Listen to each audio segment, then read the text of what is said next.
Hello friends, welcome to my YouTube channel. और देखिए Sunday vlog में एक बार आपका फिर से बहुत बहुत स्वागत है। बहुत सारे इंपॉर्टेंट चीज़ भी आपके साथ इस वीडियो में शेयर करूंगी। और मैंने अभी फर्टिलाइज़र के जो 2 वीडियोस डाले थे उन्हें आप ज़रूर देखिए। आई होप आपकी काफ़ी सारी प्रॉब्लम्स जो है सॉल्व हो जाएगी। अक्सर यही आता है कि कहाँ से ख़रीदें, कितने में। देखिए कोई महंगे फर्टिलाइज़र जो भी मैंने शेयर किए थे वो नहीं है, आप उन्हें किसी भी फर्टिलाइज़र शॉप से ख़रीद सकते हैं। आज मैं एक इंपॉर्टेंट चीज़ भी आपके साथ शेयर करूँगी। अक्सर ना मिट्टी में आपने देखा होगा इस समय बारिशों के दिनों में स्नेल्स हो जाते हैं। पहले मेरी भी मिट्टी में बहुत ज़्यादा हो जाते थे, तो लेकिन अब काफ़ी मतलब कंट्रोल हो गया है काफ़ी कुछ। तो मैं जो जो यूज़ करती हूँ उसके लिए वो भी आपके साथ शेयर करूँगी। तो ये सारा कुछ आज वीडियो में है। मौसम बहुत अजीब हो रहा है। अभी भी मैं जब भी अपने टेरेस आती हूँ मुझे लगता है कि पानी डालने की ज़रूरत नहीं होगी, बट कुछ प्लांट ऐसे होते हैं सूखने लग जाते हैं। पता नहीं उनका पानी प्रॉपर बारिश तरीके से हो नहीं पा रही है। जब पानी डाल देते हैं तो बहुत बारिश हो जाती है और लगता है कि मौसम बारिश का है तो पानी नहीं दें। तो बड़ा अजीब सी सिचुएशन है इस बार, और काफ़ी ह्यूमिडिटी भी बहुत ज़्यादा है इतनी बारिश होने के बावजूद भी। आपके यहाँ कैसा मौसम है ये भी ज़रूर मेरे साथ शेयर कीजिए, और आपने कौन कौन से प्लांट लगाए वो भी मुझे शेयर कीजिए। तो चलिए देखते हैं कि आज कैसे है ना इनकी प्रॉब्लम को सॉल्व किया जाए। अगर स्लग्स और स्नेल आपके गार्डन में टेरेस पर हो गए, यानी कि प्लांट्स के अंदर हो जाते हैं, तो चलिए देखते हैं। देखिए फ्रेंड्स, जो एप्सम सॉल्ट होता है ना वो इसका एक बहुत अच्छा सॉल्यूशन है। देखिए फर्टिलाइज़र का काम तो करता ही है, हम देते ही हैं। मैं जब से काफ़ी एप्सम सॉल्ट का जैसे यूज़ करती हूँ तो मिट्टी से ये काफ़ी हद तक स्नेल्स को और स्लग्स को दूर कर देता है। आप इसे लिक्विड भी करके दे सकते हैं, फिर जैसे किस तरीके से आपने देखा होगा हमेशा ये जो है ऐसा दाने के रूप में आता है ना, इस तरीके से इसको आप अपनी मिट्टी के जैसे गमला होता है उसके चारों तरफ इसे दे दीजिए। तो आपकी जो स्लग्स और स्नेल्स की जो प्रॉब्लम इन दिनों में बहुत होती है, मुझे बहुत प्रॉब्लम फेस करनी पड़ती थी पहले, वो इससे जो है काफ़ी हद तक जो है दूर हो जाती हैं। और एक और भी तरीका है। देखिए जैसे वो जो बनाना पील होते हैं ना, जैसे एप्पल के आपने छिलके निकाले या बनाना के पील निकाले, उनके छिलकों को भी ना जो भी आपका पॉट है या सब्जियों के गमलों में जो भी है उनके उसको डाल दीजिए। कुछ टाइम ही बाद आप देखेंगे कि सारे के सारे स्नेल्स उस पर चिपक जाएंगे आपके, और फिर उनको आप अलग कर दीजिए। तो ये भी एक अच्छा तरीका है, यानी कि मैं ये तरीके यूज़ करती थी पहले। अब हालांकि इतनी मेरे अभी प्रॉब्लम नहीं है, अब तो मैं एप्सम सॉल्ट डालती हूँ, उससे मेरा काम हो जाता है। और एक तीसरा तरीका और भी है, जो हम बजरी सैंड का यूज़ करते हैं, जो मोटी होती है रेड कलर की दानेदार, कंस्ट्रक्शन में यूज़ होती है, उसको भी थोड़ा थोड़ा सा ना स्प्रिंकल कर दीजिए। उससे भी फिर वो है जो जो आपके स्नेल्स और आते हैं वो नहीं आएंगे। यानी कि एक 3 तरीके हैं। किसी भी चीज़ का पील आप डाल दीजिए, उस पर चिपक जाते, छोटे छोटे शंख होते तो बिल्कुल ही चिपक जाते हैं। और एप्सम सॉल्ट डाल दीजिए और बजरी, तीनों ही चीज़ें हमारे पास हैं। इनका हम बहुत अच्छा एक सॉल्यूशन है।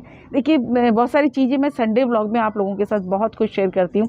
देखिए एक क्वेश्चन जैसे कि था मेरे से, फिरोजा जमाल ने पूछा था कि कोई उनके पास फर्टिलाइज़र था, किसी जैसे होता है शॉप पर जाते हैं, रिकमेंड करते हैं उन्हें। तो जब भी कोई फर्टिलाइज़र आप फर्स्ट टाइम अप्लाई कर रहे हैं अपने प्लांट पर, तो देखिए कोई भी फर्टिलाइज़र आप उसमें लिखा हुआ भी होता है, साथ ही साथ आप ना कभी भी यूज़ करें कोई भी फर्टिलाइज़र, उसकी क्वांटिटी को हमेशा कम रखें।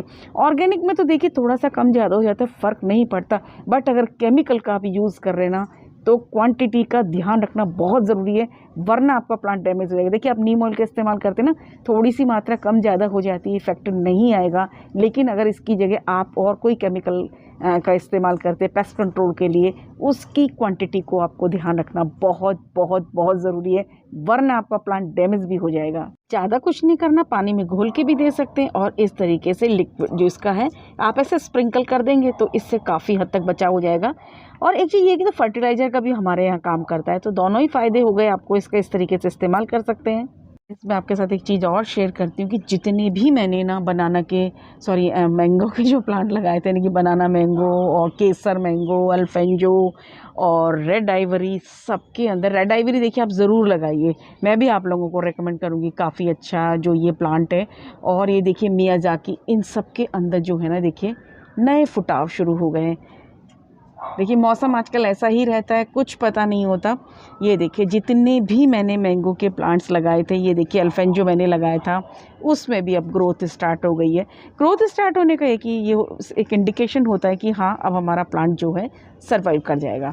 और देखिए अभी मैंने पिछले संडे ही मैंने जब कोई ब्लॉग डाला था तब सारे मैंने ये देखिए फ्लावर्स हटा दिए थे, उसके बाद भी बीच में मैंने हटा दिए थे, फिर से इसके अंदर देखिए फ्लावरिंग हो गई है। आपको समझ नहीं आ रहा है कि क्या किया जाए। यहाँ से तो देखिए मैंने हटा दिए थे सारे, अभी इनको भी जो है देखिए मैं पिछली बार मैंने सारे हटा दिए थे। ये देखिए अभी, क्योंकि ये ना अभी ठीक नहीं है थोड़ा सा। अभी मैंने रिसेंटली अगर 2-3 महीने भी 4-5 महीने भी होते तो अभी थोड़ा सा रहता कि चलो ये देखिए, इनको आप हटा दीजिए। इससे एक बार ना थोड़ा सा अच्छे ग्रोथ हो जाएगा ना, प्लांट वीक नहीं होता है, यानी कि कमज़ोर नहीं पड़ता है, इसलिए हम इनको हटा देते हैं। देखिए अभी क्योंकि प्लांट का स्टेम आप देखिए बहुत स्ट्रॉन्ग नहीं है, ये एक तरह से वीक है प्लांट का। तो ये देखिए बहुत तेज़ी से आ भी रहे हैं, इसमें बड़ी अच्छी खुशबू आ रही है अगर मैं ये कहूँ तो आपको। तो ये सब काम भी आप जो अपने गार्डन में ज़रूर करें। नहीं, मैंने ना पानी नहीं दिया था, मुझे लगा कि प्लांट्स में पानी होगा, पर बाद में 2 घंटे बाद आके देखा तो कई प्लांट बिल्कुल सूखे हुए थे। तो बहुत ध्यान रखना इस समय बहुत ज़रूरी है, क्योंकि मौसम का पता नहीं चल रहा है। और हमारे किन्नू तो देखिए साइज़ में काफ़ी अच्छे हो गए हैं।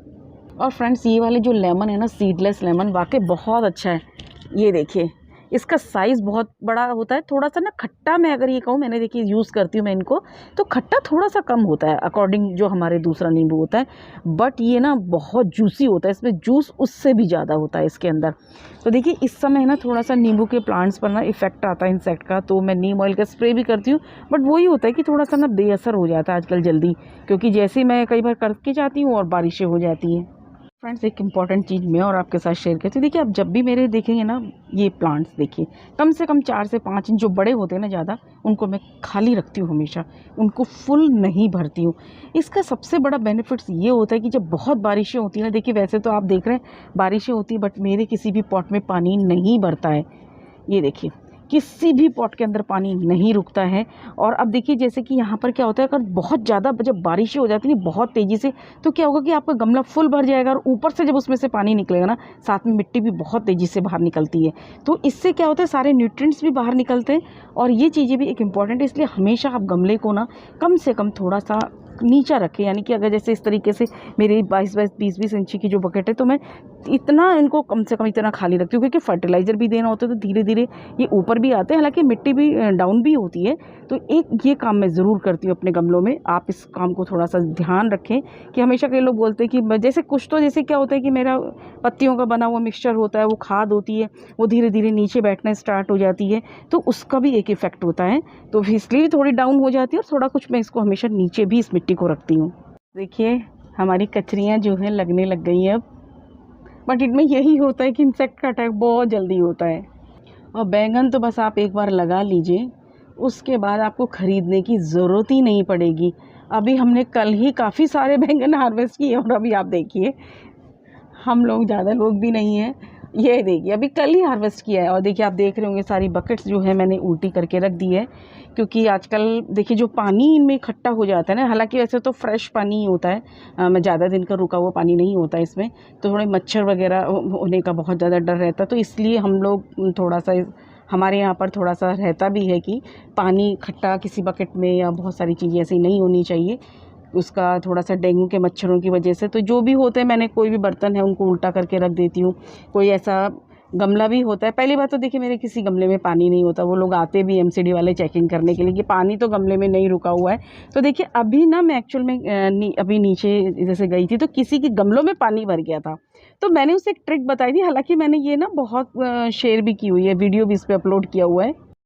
देखिए फ्रेंड्स, किसी गमले में अगर पानी रुक ही गया है ना, तो देखिए कुछ नहीं कर सकते हैं, क्योंकि रूट बाउंड की वजह से भी ऐसा हो जाता है। अगर आपकी वेल ड्रेन सॉइल नहीं होती है ना, तब भी ये प्रॉब्लम आती है। तो मैं एक ट्रिक आपके साथ आज शेयर करती हूँ। एक इस तरीके से एक रॉड ले लीजिए, थोड़ी सी लकड़ी की भी होगी वो भी चलेगी, लेकिन थोड़ी मजबूत होनी चाहिए। तो जैसे अगर गमले में मान के चलिए आपके पानी भर गया ना, तो इसको आप लीजिए और ऐसे करके ना 2-4 बार आप इस तरीके के प्रोसेस को करेंगे ना, ऐसे देखिए, ऐसे करने से ऑटोमेटिकली पानी आपके गमले से बाहर हो जाएगा और आपका प्रॉब्लम सॉल्व हो जाएगी। पहली बात तो देखिए मैं हमेशा शेयर करती हूँ कि मिट्टी इस तरीके से, देखिए मेरे इतने फ्रूट प्लांट लगे हुए हैं, एक किसी में भी जो है पानी नहीं रुकता है। उसका सबसे बड़ा रीज़न है, मैंने वेल ड्रेन सॉइल बनाती हूँ, इसमें जो सैंड की मात्रा होती है ना उसको ज़रूर मिलाइए अगर गमले में आप गार्डनिंग कर रहे हैं, क्योंकि पानी रुकने से ही ना फ्रूट प्लांट ख़राब होता है, कोई भी प्लांट आप लगा रहे हो ख़राब होता है। तो इस तरीके से अगर अब रुक ही गया है तो देखिए कुछ नहीं कर सकते, या फिर आप थोड़ा सा ना गमले को ऐसा टेढ़ा कीजिए। देखिए कभी भी एक जो गलती आपको नहीं करनी है वो ये है कि कई लोग क्या करते हैं, ऐसे गमले को लिए और उल्टा कर देते, टेढ़ा कर देते, उसका पानी बाहर कर देते। वो प्रोसेस बिल्कुल गलत है, उससे सारी मिट्टी आपकी बह जाती है। आपको कुछ नहीं करना, हल्का सा गमले को टेढ़ा कीजिए और इसके नीचे एक पत्थर का टुकड़ा लगा दीजिए, बस नीचे पत्थर का टुकड़ा लगा दिए तो भी फिर आप देखिए जो होल होता है उसको आप थोड़ा सा खोल दीजिए, फिर पानी निकल जाएगा। होल के अंदर कई बार रूट्स आ जाती है तो वो भी आप कर सकते हैं। लेकिन अगर बड़ा गमला है तो उसके लिए आपको ये एक स्टिक लीजिए और बस ऐसे ऐसे कीजिए, आप 100% कहती हूँ गारंटी के साथ आपका जो गमले में रुका हुआ पानी है वो बाहर निकल जाएगा। क्योंकि अभी देखिए मुझे भी लगा कि मैं नीचे अभी कहीं गई थी, तभी मैंने आपके साथ, मुझे लगा कि बहुत ही इंपॉर्टेंट चीज़ है जो इस समय हमारे साथ हमको फेस करनी पड़ती हैं। तो आप इस तरीके से अगर गमले में पानी भर गया है तो आप निकाल सकते हैं। फ्रेंड्स, अमरूद भी ना देखिए अब सेट होने लग गए हैं। ये देखिए क्लीनिंग का तो काम ना आजकल चलता रहता है, बस वही है काफ़ी। ये देखिए मेरा नागपुरी संतरा भी अब साइज़ में बड़े होने लगे हैं। ये देखिए ना, कितना ही मैं काम कर लूँ बट मैं बारिश के दिनों में ना फिर से जंगल लुकाने लग जाता है। फ्रूट प्लांट है ना तो बिल्कुल ऐसा हो जाता है ना कि जैसे जंगल हो गया हो। मुझे लग रहा है एक बार मुझे फिर से एक बार हल्की फुल्की प्रूनिंग वहाँ पर जो है आंवले के पेड़ की करनी पड़ेगी, और मेरा बादाम का प्लांट है उसकी मुझे हल्की प्रूनिंग करनी पड़ेगी, क्योंकि पूरा का पूरा मेरा फिर से ऐसा लग रहा है जंगल बन गया। देखिए आप, मैं अगर आपको अपना टेरेस गार्डन दिखाऊं तो इस तरीके से देखिए ये पूरा जंगल जैसा बन गया है। गर्मियों में सब सूख गया था, हालांकि अब देखिए ग्रीनरी वापस आ जाती है, हालांकि लाइटिंग कम हो रही है। ये देखिए पूरा जंगल बन गया है। ये देखिए फ्रेंड्स, अभी ना बारिश होके चुकी थोड़ी देर पहले, और रात को भी बारिश हुई है, बट मेरे गमलों का ना पानी सूख गया है। बारिश बहुत तेज़ तो नहीं हुई थी बट फिर भी पानी पता नहीं कहाँ चला जाता है। देखिए मैंने शहतूत जो नीचे डाल दिए थे ना, उस समय जो गिर गए थे, मैंने डाले भी नहीं थे, छोटे छोटे पौधे निकल आए हैं। बारिशों के टाइम में ना थोड़ा सा फर्टिलाइज़र आप लिक्विड अपने प्लांट्स को ज़रूर देते रहें, क्योंकि इस समय ना पानी की वजह से थोड़ा सा प्लांट्स को जो है ना फर्टिलाइज़र की कमी हो जाती है, न्यूट्रिएंट्स की, तो वो भी हमको थोड़ा सा ध्यान रखना होता है। तो आप कोई भी फर्टिलाइज़र है जो भी आपको टाइम टू टाइम लग रहा है अपने प्लांट्स को आप दे सकते हैं। देखिए गुड़हल के फूल कितने अच्छे से खिल रहे हैं, बट ये ज़्यादा टाइम तक नहीं रह पाते। अब बिल्कुल बारिश होएगी और फिर ये एकदम ख़राब हो जाते हैं। देखिए अगर आपको किसी प्लांट की प्रूनिंग करनी है तो ये टाइमिंग बेस्ट है, आप प्रूनिंग भी कर सकते हैं। मैंने तो अपने गार्डन में बहुत सारा काम करती हूँ, बट फिर भी बहुत सारा कुछ ना कुछ बाकी पेंडिंग रहता है। अगर आपको कोई भी प्रॉब्लम्स हो या कोई भी आपको क्वेश्चन पूछना है तो आप कमेंट बॉक्स में लिख दीजिए। मैं पूरी कोशिश करती हूँ कि आपके जो भी क्वेश्चन का आंसर है उसको कमेंट बॉक्स में देने का, और वीडियो को पूरा देखिए। अगर आपको ऐसा लगता है कि आपको किसी टॉपिक पर वीडियो चाहिए तो मुझे ज़रूर कमेंट बॉक्स में आप लिखिए। देखिए मिट्टी का वीडियो मैं इसीलिए नहीं लेकर आ पा रही क्योंकि ना बहुत बारिशें हो रही हैं, और बारिश में थोड़ा सा मिट्टी का वीडियो बनाना थोड़ा पॉसिबल नहीं हो पाता। बिल्कुल ओपन है मेरा टेरेस गार्डन। तो आज के संडे ब्लॉग में यही सब कुछ। वीडियोस पसंद आए तो प्लीज़ लाइक शेयर सब्सक्राइब जरूर कीजिए। Thank you.